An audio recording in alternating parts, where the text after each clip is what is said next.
Master the art of passive voice. Switch and swap with ease. Hello learners, welcome back to our channel.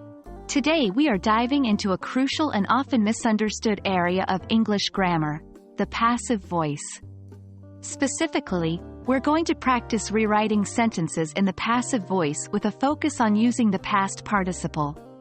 Let's get started. Before we dive into the practice, let's do a quick recap of what the passive voice is. In the passive voice, the subject of the sentence receives the action instead of doing it. Remember, the basic structure is subject plus auxiliary verb, be, plus past participle.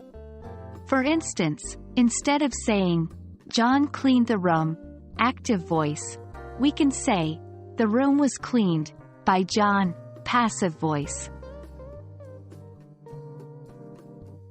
Now let's talk about the past participle.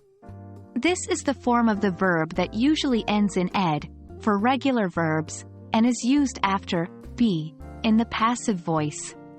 For example, the word cleaned in our previous sentence. But be careful, not all verbs follow this ed pattern. Some verbs are irregular and change completely, like write becomes written. When you rewrite a sentence in the passive voice, you are basically rearranging the components of the sentence. The object in the active sentence becomes the subject in the passive one. Let's look at an example. Active: the cat ate the mouse. Passive: the mouse was eaten by the cat. In the passive sentence, the focus is on what happened to the mouse, rather than who performed the action.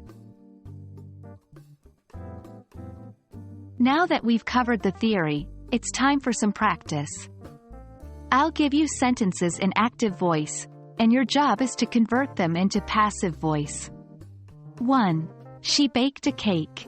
2. The dog chased the cat. 3. The artist painted a beautiful portrait. Pause the video here and try to do these exercises. Once you're done, hit play and check your answers. Pause. Ready? Here are the passive versions of the sentences. 1. A cake was baked by her. 2. The cat was chased by the dog. 3. A beautiful portrait was painted by the artist. If you got these correct, great job. If not, don't worry. Practice makes perfect.